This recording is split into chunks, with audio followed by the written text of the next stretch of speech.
Em algum momento do inverno de 1943, uma mulher polonesa nas barracas de Ravensbrück acordou antes do toque de alvorada e começou a enrolar tiras de tecido ao redor do ventre, com a mesma concentração que outros prisioneiros reservavam para esconder pão. Ela havia reunido aquelas tiras durante semanas, pedaço por pedaço, trocando rações de sopa por fragmentos de qualquer tecido que pudesse ser obtido dentro do campo. Quando terminou, vestiu por cima o uniforme listrado. Verificou na superfície opaca de um recipiente de metal se o volume não era visível e saiu para se formar para o apel das 4 da manhã, como em qualquer outra manhã. Ela estava grávida de 4 meses. Havia 4 meses sabia que, se as guardas descobrissem, o que viria depois dependeria da política em vigor naquele momento, do médico de plantão, do estado de espírito do comandante, de dezenas de variáveis que ela não podia controlar. O que não dependia de nenhuma variável era que a gravidez em Ravensbrück era uma sentença de morte para o filho, e dependendo do momento e da mulher, também podia ser para a mãe.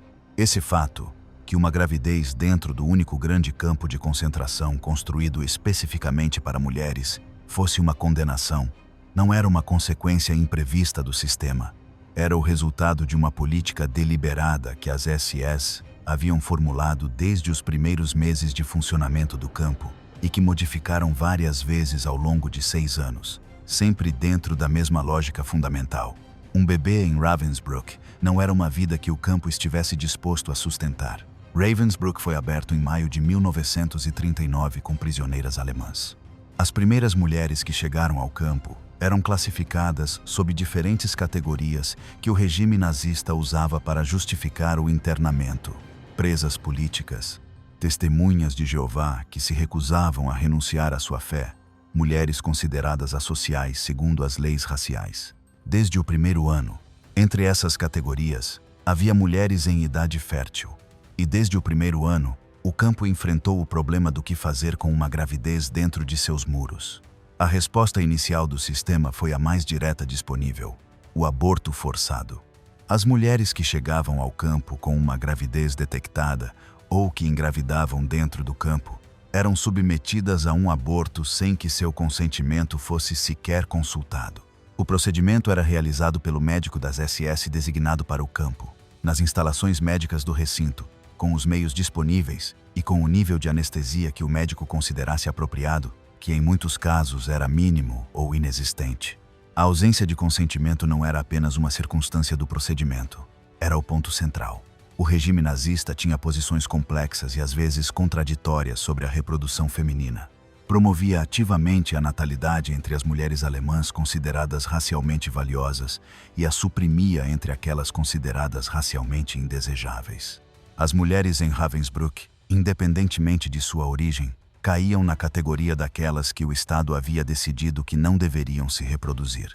As políticas aplicadas às suas gravidezes eram coerentes com essa lógica, embora a forma específica dessas políticas mudasse conforme o ano e a categoria racial da prisioneira. As mulheres chegavam grávidas a Ravensbrück por 2 vias distintas, que o campo tratava com diferente urgência. A primeira era a mulher que já estava grávida no momento da prisão. Esse caso era frequente.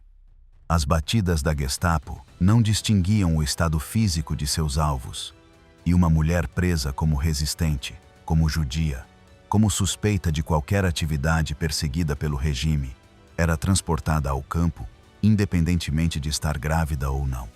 Muitas chegavam sem saber com certeza há quanto tempo estavam grávidas, porque a prisão, o interrogatório, o traslado, a seleção na rampa e o processo de entrada no campo produziam um período de desorientação em que o próprio corpo perdia prioridade diante da ameaça imediata. A gravidez era uma realidade física que chegava à consciência quando já não havia maneira de ignorá-la.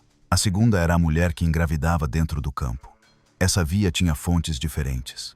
Os estupros cometidos pelo pessoal da SSS e pelos guardas ocorriam em Ravensbrück, com uma frequência documentada pelos testemunhos de sobreviventes, embora os registros do campo não os nomeassem.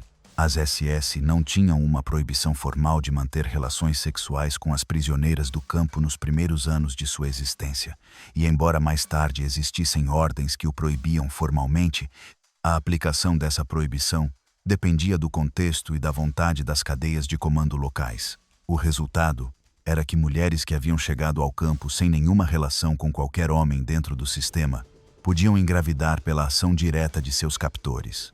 Também havia, nos campos que tinham seções mistas ou que recebiam visitas de prisioneiros de outras instalações, a possibilidade de relações voluntárias entre prisioneiros.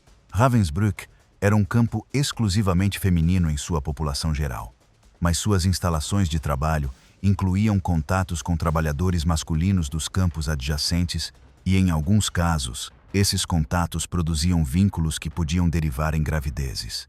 A voluntariedade dessas relações não mudava o resultado do ponto de vista do campo.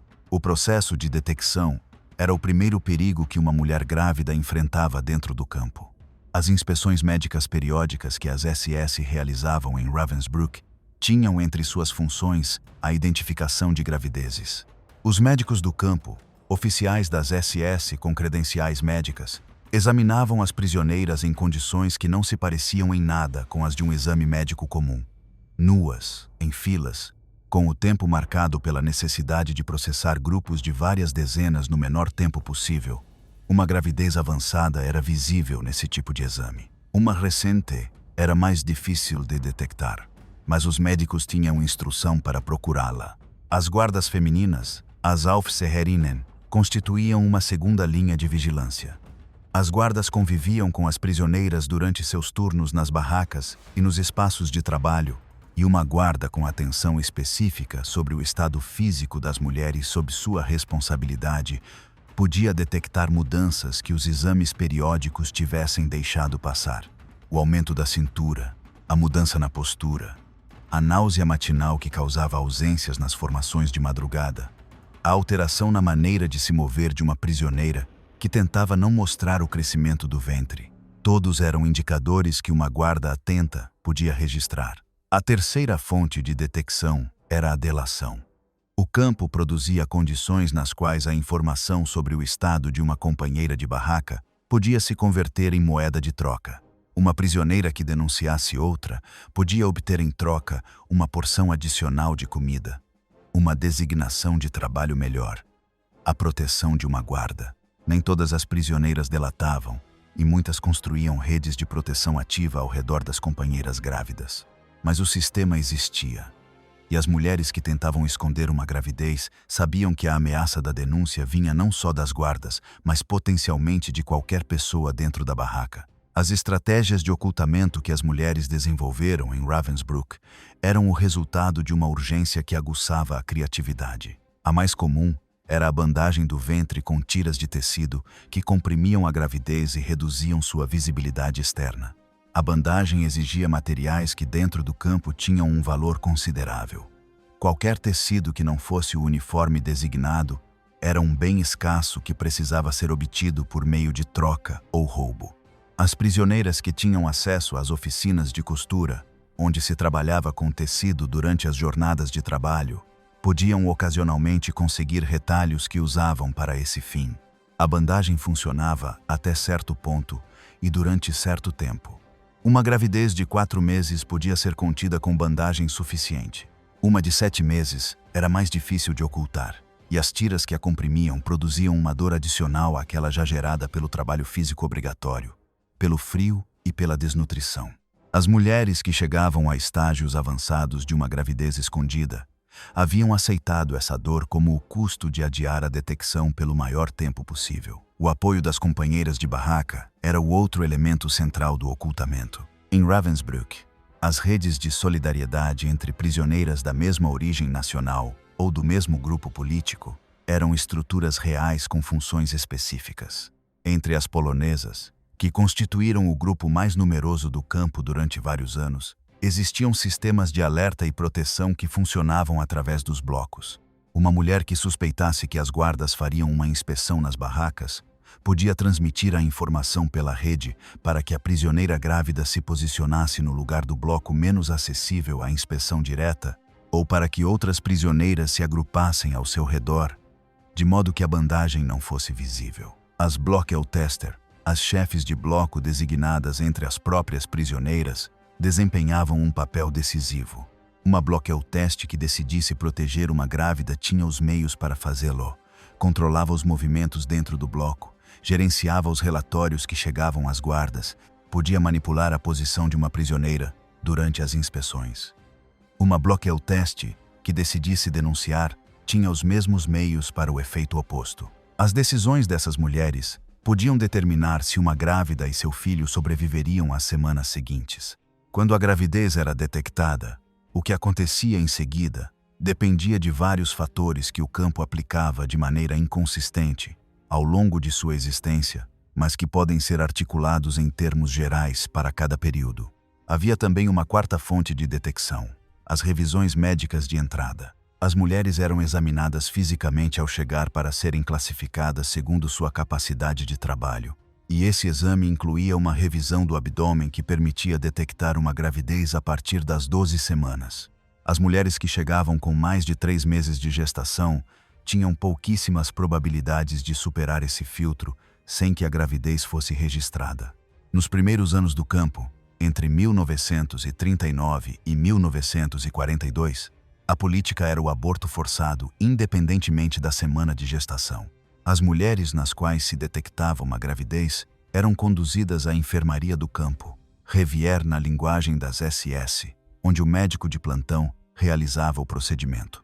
O médico das SS do campo nesse período era o SS Hauptsturmführer Gerhard Schiedlowski, um médico que havia chegado a Ravensbrück, vindo do campo de Sachsenhausen, e que realizava os abortos como parte de suas funções regulares de assistência médica ao campo. Schiedlowski não era um médico que os testemunhos de sobreviventes descrevessem como particularmente sádico no sentido pessoal do termo. Era um funcionário médico que cumpria as instruções do sistema com a mesma atitude com que cumpria qualquer outra função administrativa.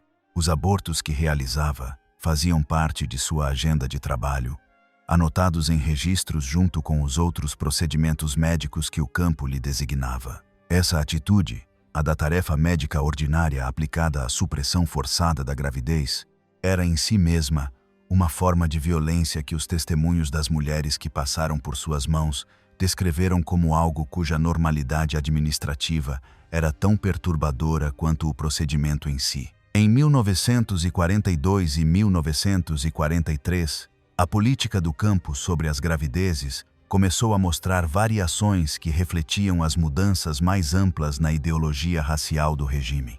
As mulheres classificadas como racialmente indesejáveis, as judias, as ciganas, as eslavas de grupos que o regime considerava inferiores, continuavam sendo submetidas ao aborto forçado ou, se a gravidez estivesse avançada demais, a procedimentos que garantiam a morte do bebê ao nascer.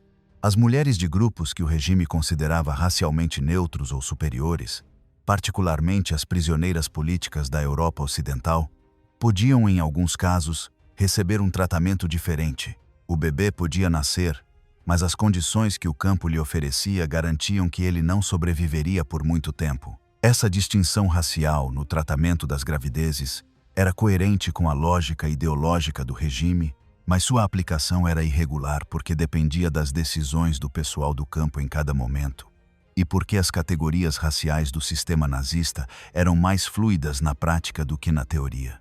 Uma prisioneira política francesa podia ser classificada de uma maneira em um momento e de outra no seguinte. Uma mulher polonesa podia receber um tratamento diferente dependendo de seu caso chegar às mãos de um oficial que aplicava as categorias com rigor, ou de outro que as interpretava com maior latitude.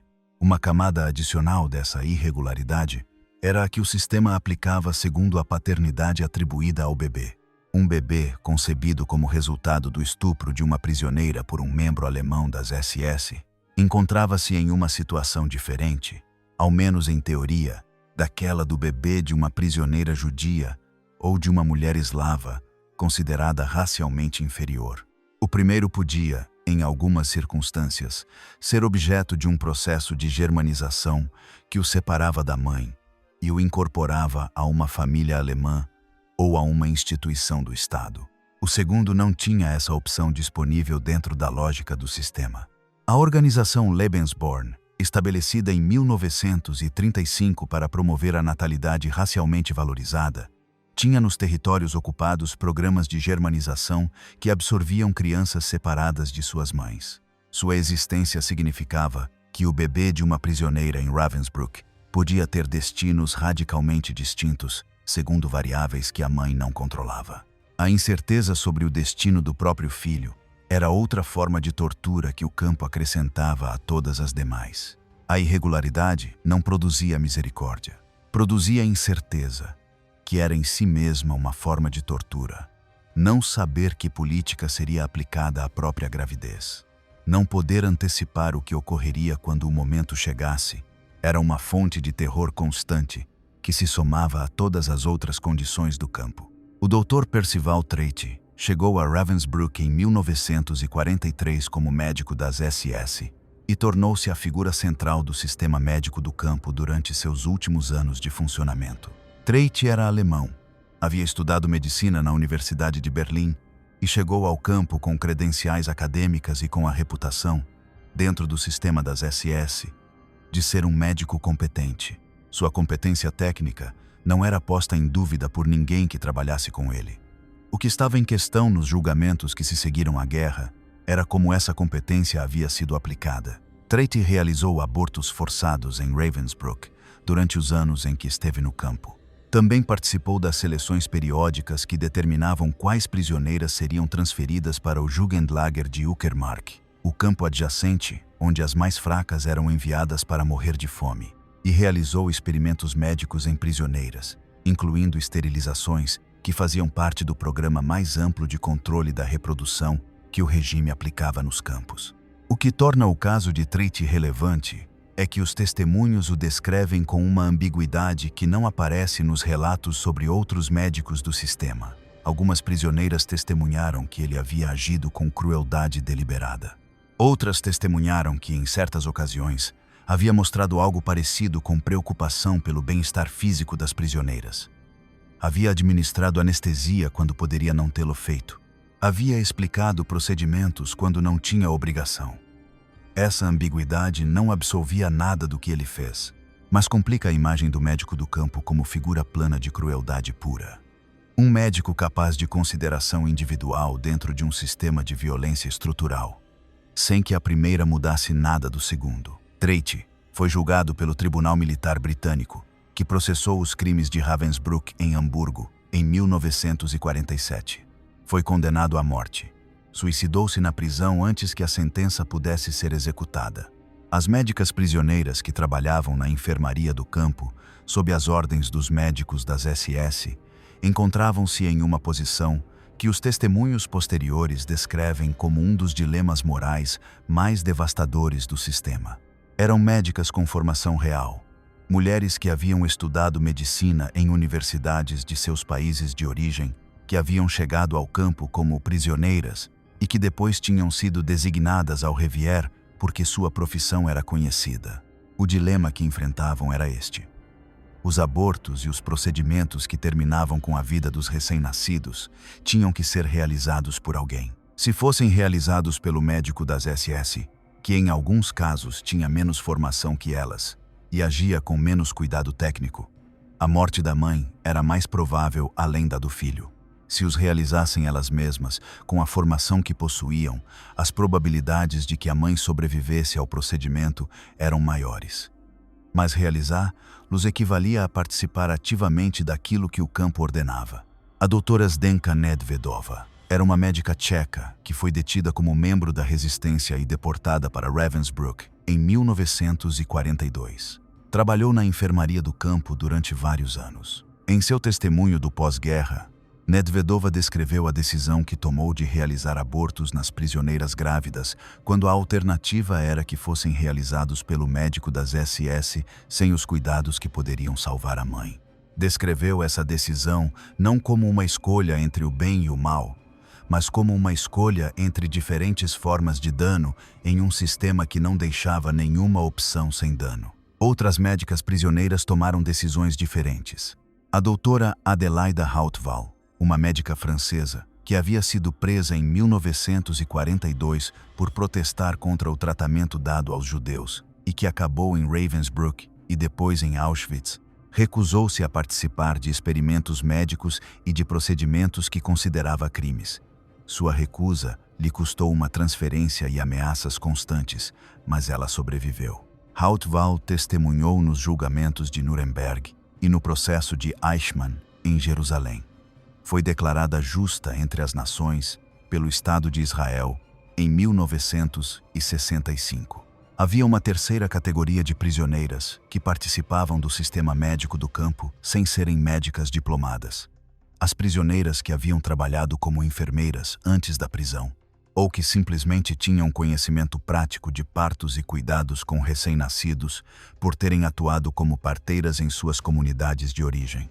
Essas mulheres, frequentemente polonesas ou do leste europeu, onde a tradição da parteira comunitária era mais forte, faziam parte das redes de apoio que operavam nas barracas. Quando se aproximava um parto clandestino, era a elas que se recorria.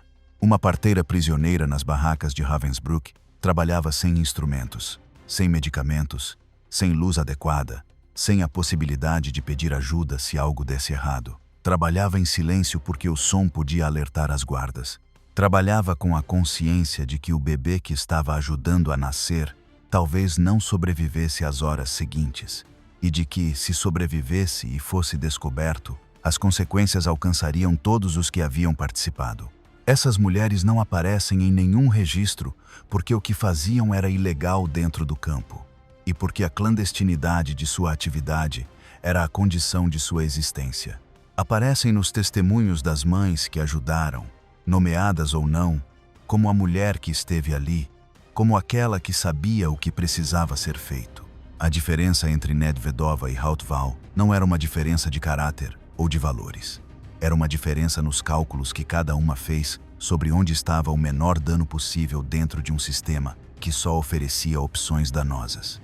Ambas estavam presas na zona cinzenta que o campo criava deliberadamente. Esse espaço onde a distinção nítida entre vítima e cúmplice se dissolvia sob a pressão de condições que não admitiam nenhuma saída limpa. Os nascimentos que ocorriam em Ravensbrück eram de dois tipos, conforme o contexto em que se produziam.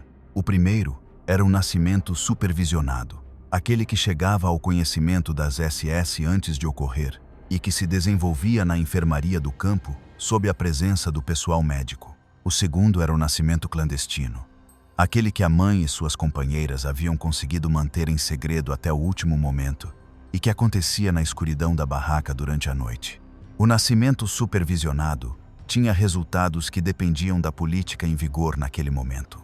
Nos períodos em que a política era matar os recém-nascidos, o procedimento começava imediatamente após o parto. O bebê era afogado em um balde de água, asfixiado ou eliminado por meio de uma injeção. Os testemunhos de prisioneiras que trabalhavam na enfermaria e que presenciaram esses procedimentos são os mais difíceis de ler em toda a documentação sobre Ravensbrück, não porque contenham as descrições mais violentas do campo, mas porque descrevem a normalidade com que ocorriam. O bebê nasce, a mãe o vê por um momento e o bebê morre, em questão de minutos, com o pessoal médico agindo como se fosse apenas mais um procedimento médico. As mães que haviam passado meses escondendo a gravidez, que haviam suportado o trabalho físico, o frio, a desnutrição e o medo constante de serem descobertas e que chegavam ao parto, depois de todo esse tempo, apenas para que o bebê morresse nos minutos seguintes, experimentavam um tipo de dano que os testemunhos tentam descrever, e para o qual, na maioria dos casos, não encontram linguagem adequada. A linguagem do trauma comum não basta para o que essas mulheres viveram. O que resta nos arquivos é a descrição dos fatos e o silêncio ao redor da experiência interior. O nascimento clandestino era diferente em sua mecânica e em suas possibilidades. Uma mulher que chegara a uma gravidez muito avançada sem ser detectada, que tinha a ajuda das prisioneiras que compartilhavam sua barraca e de uma bloqueoteste que olhava para o outro lado, podia tentar dar à luz à noite, em silêncio, com a ajuda de quem no grupo tivesse algum conhecimento médico ou simplesmente a disposição de ajudar. O problema imediato de um nascimento clandestino era o som. Um bebê recém-nascido chora. O choro na escuridão da barraca, com guardas do lado de fora, com inspeções que podiam ocorrer a qualquer momento, era uma ameaça imediata para a mãe, para o bebê e para todas as prisioneiras da barraca que haviam participado do ocultamento. As prisioneiras que ajudavam nos partos clandestinos tinham que administrar esse problema de uma maneira que os testemunhos descrevem com uma precisão que torna a leitura difícil. Em alguns casos, o bebê era silenciado, cobrindo-lhe o rosto com um pano até que adormecesse. Em outros, as prisioneiras improvisavam métodos para reduzir o som.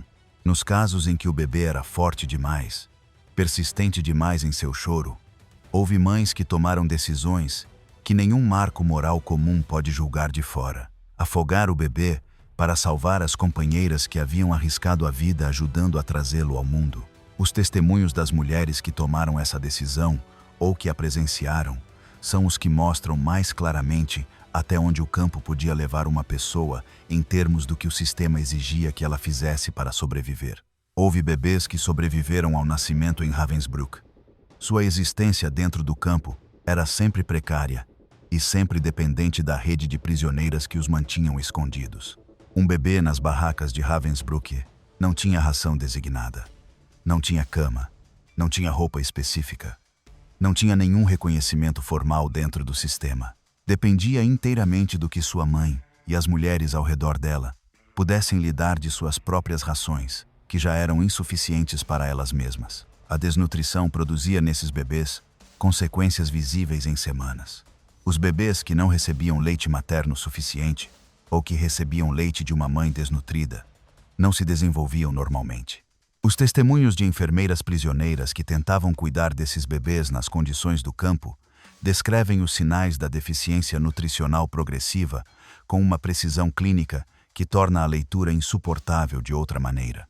Não porque a descrição seja violenta, mas porque é medicamente exata e medicamente desesperançosa.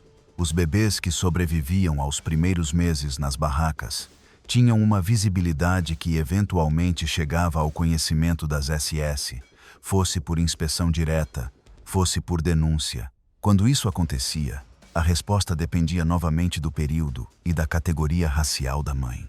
Na maioria dos casos, o bebê era retirado da mãe e eliminado.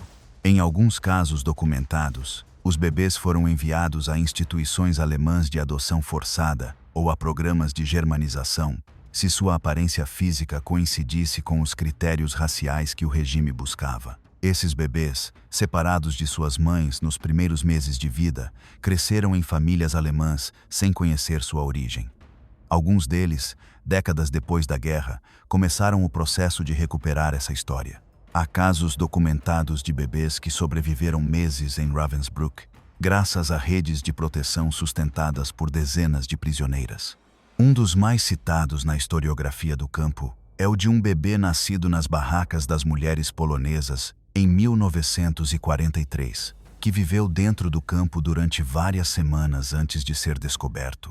As prisioneiras que o mantinham vivo haviam construído um sistema de rotação para que o bebê estivesse sempre nos braços de alguém que pudesse silenciá-lo se começasse a chorar, que pudesse escondê-lo em qualquer parte da barraca onde uma inspeção fosse menos provável naquele momento, e que pudesse passar o turno a outra quando chegassem o esgotamento ou a ameaça de uma guarda. O bebê era alimentado com o leite da mãe, que as companheiras protegiam garantindo que ela recebesse uma porção adicional das próprias rações de outras prisioneiras. Esse tipo de operação coletiva para manter vivo um bebê dentro de um campo de concentração é um dos documentos mais extraordinários de solidariedade humana sob condições extremas. Não porque produzisse um resultado feliz, que na maioria dos casos não produzia, mas porque demonstra a capacidade de organização e de sacrifício que existia entre as prisioneiras em condições que teriam justificado o recolhimento à pura sobrevivência individual. As mulheres que separavam uma fração de sua própria ração para que a mãe de um bebê tivesse leite suficiente estavam tomando uma decisão que reduzia suas próprias probabilidades de sobreviver. Faziam isso mesmo assim. Em 1944, com a frente soviética aproximando-se pelo leste e a população do campo saturando a infraestrutura disponível, a situação das grávidas em Ravensbrück atingiu seu ponto mais extremo. Os transportes que chegavam do leste traziam mulheres que haviam passado dias ou semanas em trens de carga, e entre essas mulheres havia grávidas em estágios avançados que chegavam ao campo em condições físicas extremamente comprometidas. O Jugendlager de Uckermark, construído como campo anexo a Ravensbrück e que funcionava nominalmente como campo de jovens antes de se converter em um espaço de extermínio passivo para as mais fracas, recebeu nos últimos meses da guerra mulheres que haviam dado à luz no campo e cujo corpo não conseguira se recuperar desse processo dentro das condições de desnutrição do campo. O parto em Ravensbrück, sem atenção adequada, com uma mãe que havia passado meses trabalhando em condições de déficit calórico severo, produzia danos físicos que em condições comuns exigiriam semanas de recuperação. No campo, não havia recuperação. As mulheres que não conseguiam voltar ao trabalho nos dias seguintes ao parto eram candidatas à transferência para o Jugendlager. A Blockeltest Cat Knoll testemunhou depois da guerra que nos últimos meses do campo havia presenciado mulheres que acabavam de dar à luz serem enviadas ao Jugendlager enquanto ainda sangravam, sem que ninguém lhes explicasse para onde iam. No Jugendlager não havia rações adequadas, não havia assistência médica. As mulheres enviadas para lá nesse estado morriam em dias ou semanas. As mulheres que chegaram a Ravensbrück já grávidas do exterior e que eram descobertas no processo de entrada no campo atravessavam uma variante do mesmo sistema, mas com a particularidade de chegarem a esse processo sem terem tido tempo de construir nenhuma rede de proteção dentro do campo. Chegavam sem conhecer ninguém, sem saber como funcionava o sistema interno do campo, sem ter acesso a nenhum dos recursos de solidariedade que as prisioneiras veteranas haviam construído durante meses. A gravidez era identificada no processamento de chegada, fosse na revisão médica, fosse no momento do desnudamento forçado, e a mulher era separada do restante do grupo de chegada antes de começar a construir qualquer vínculo. Os testemunhos de mulheres que chegaram grávidas a Ravensbrück e sobreviveram são escassos pela razão óbvia. As que sobreviveram eram as que haviam conseguido ocultar a gravidez, o que significava que chegavam com gravidezes iniciais que ainda não eram visíveis, ou as que haviam sido submetidas ao aborto forçado e sobrevivido ao procedimento. As que chegavam com gravidezes avançadas visíveis e que não eram submetidas ao aborto porque o estágio era avançado demais para o procedimento, podiam ser selecionadas diretamente para o Jugendlager ou para o transporte a outro campo onde o sistema de extermínio funcionasse de maneira mais direta. Germaine Tillion era uma etnógrafa francesa, estudante de Marcel Mauss e membro ativo da resistência desde 1940. Foi presa pela Gestapo em agosto de 1942, depois que uma rede de informações que ela mesma havia ajudado a construir foi infiltrada por um agente duplo alemão. Chegou a Ravensbrück em outubro de 1943 e passou quase 2 anos no campo. Durante esse tempo manteve sua atividade intelectual com os meios disponíveis dentro do campo. Observou, tomou notas mentais, construiu na memória um registro sistemático do que via. Depois da guerra, Tillion utilizou esse registro para escrever Ravensbrück, um dos estudos históricos mais rigorosos sobre o campo, publicado inicialmente em 1946 e revisado em edições posteriores com a incorporação de documentação que foi vindo à luz nas décadas seguintes. As seções do livro dedicadas às grávidas e aos bebês do campo são notáveis por sua precisão clínica e pela contenção deliberada de sua linguagem. Tillion era etnógrafa, e a etnografia a havia treinado para descrever práticas culturais sem impor o julgamento imediato do observador. Aplicou essa disciplina ao que havia visto em Ravensbrück, com resultados que alguns leitores acharam frios e que outros acharam exatamente o oposto. Uma maneira de obrigar o leitor a sustentar a informação, em vez de se refugiar na reação emocional. O que Tillion documentou sobre os bebês do campo incluiu casos que seguiam o que ela chamou de 3 opções que o campo oferecia a um recém-nascido: a morte imediata, a morte por abandono e desnutrição em dias ou semanas, ou o desaparecimento no sistema de germanização. Nenhuma das 3 era uma opção que alguém tivesse pedido para esse bebê. A responsabilidade penal pelo que ocorreu com as grávidas e os bebês em Ravensbrück foi abordada nos julgamentos militares britânicos realizados em Hamburgo entre 1946 e 1948. Os julgamentos de Ravensbrück processaram 16 pessoas na primeira causa e outras 22 em causas posteriores. Entre os acusados, havia médicos, guardas, comandantes e pessoal administrativo do campo. Os testemunhos sobre as gravidezes e os bebês foram parte central de vários julgamentos. As sobreviventes que testemunharam descreveram os abortos forçados, os bebês assassinados ao nascer, as mães enviadas ao Jugendlager. Os acusados, em geral, adotaram duas linhas de defesa que os julgamentos e a historiografia posterior analisaram com diferentes graus de credibilidade. A negação direta de terem participado desses atos específicos ou a afirmação de que haviam cumprido ordens superiores sem capacidade real de se negar. O médico Schiedlowski foi julgado, condenado à morte e executado em 1947. Treite, como indicado, suicidou-se antes da execução de sua condenação. Carmen Mori, uma guarda suíço-alemã que havia atuado como informante da Gestapo e que foi apontada em testemunhos como responsável por múltiplas mortes de prisioneiras, foi condenada à morte. E também se suicidou antes da execução. Dos 40 acusados, 16 foram condenados à morte e executados. 13 receberam penas de prisão e 7 foram absolvidos. Foi o julgamento de crimes de guerra com o maior número de condenações à morte na zona de ocupação britânica. Décadas depois da libertação do campo, algumas das mulheres que haviam sobrevivido a uma gravidez em Ravensbrück começaram a rastrear o destino dos bebês que lhes haviam sido tirados. O processo era, em muitos casos, impossível de completar, porque os registros do campo haviam sido parcialmente destruídos, porque os programas de germanização haviam apagado deliberadamente as identidades de origem e porque tinham se passado 40 ou 50 anos durante os quais as pistas haviam esfriado ou desaparecido. Mas alguns casos foram resolvidos. Algumas mulheres encontraram seus filhos transformados em adultos em algum ponto da Europa, criados com nomes alemães em famílias alemãs, que em alguns casos sabiam e em outros não sabiam a origem das crianças que haviam adotado. Os encontros entre as mães e esses filhos adultos, documentados em alguns arquivos do movimento de história oral e em alguns documentários das décadas de 1980 e 1990, nem sempre terminaram como reencontros. Alguns terminaram como encontros entre estranhos, pessoas que compartilhavam biologia, mas não história, conectadas por um crime que nenhuma delas havia pedido e separadas por todo o resto.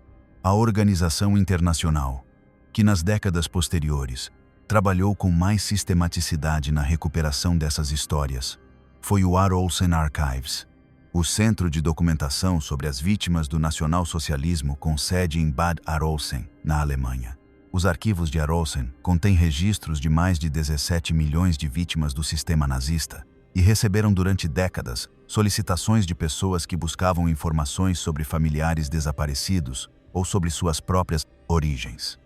Entre essas solicitações estavam as de mulheres que buscavam filhos perdidos no campo e as de adultos que suspeitavam ter sido separados de mães prisioneiras nos primeiros meses de vida. O processo de identificação nesses casos era extremamente difícil. Os registros haviam sido alterados deliberadamente para apagar a origem dos bebês transferidos ao sistema de germanização. Os novos nomes e datas de nascimento eram barreiras que, em alguns casos, se mostraram insuperáveis décadas depois. Onde foi possível superar essas barreiras? O trabalho exigiu documentos do campo, registros civis alemães do pós-guerra e, nos últimos anos, análises de DNA que confirmavam vínculos biológicos que os documentos não conseguiam estabelecer. Os filhos que não foram encontrados são os que completam a história das gravidezes em Ravensbrück. As mulheres que não sobreviveram para procurá-los, os bebês cujo destino foi o balde de água na enfermaria do campo, os que morreram nas barracas de fome, os que chegaram ao Jugendlager com suas mães e não saíram de lá. Esses não estão em nenhum arquivo de reencontros, nem em nenhum documentário de história oral. Estão nos testemunhos das que os viram, nas declarações dos julgamentos de Hamburgo, nas notas que as médicas prisioneiras conservaram sobre os procedimentos que realizaram. E estão em uma realidade estatística que os historiadores construíram a partir desses fragmentos.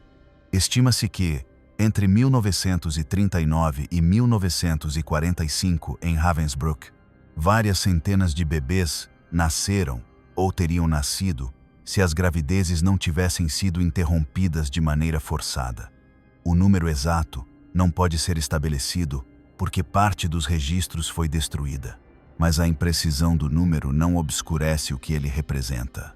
Cada unidade é uma pessoa que o sistema decidiu que não tinha direito de existir, e outra pessoa que o sistema obrigou a carregar esse peso. A mulher polonesa que enfaixava o ventre na escuridão da barraca antes de cada apel não aparece em nenhum arquivo com nome conhecido. O testemunho do qual vem esta cena pertence a outra prisioneira que a viu e sobreviveu para contar. Não sabemos se ela sobreviveu. Não sabemos o que aconteceu com a gravidez que escondia. Não sabemos por quanto tempo conseguiu ocultar, lá nem o que aconteceu quando deixou de conseguir fazê-lo. O que sabemos é que, nesse gesto, no ato de enrolar as tiras de tecido na madrugada antes da formação, havia algo que o campo não havia conseguido destruir. A vontade de proteger, ainda que fosse por mais algumas horas, ainda que fosse com um material mais precário, aquilo que o sistema havia decidido que não deveria existir. Essa vontade não venceu. Na maioria dos casos não venceu, mas esteve ali, na escuridão antes do amanhecer, todas as manhãs em que a gravidez durou, com a mesma teimosia dos manuscritos enterrados no solo de Birkenau, ou das duas palavras gritadas em hebraico na praça de chamada. O campo podia fazer muitas coisas. Não podia fazer com que esse gesto nunca tivesse acontecido.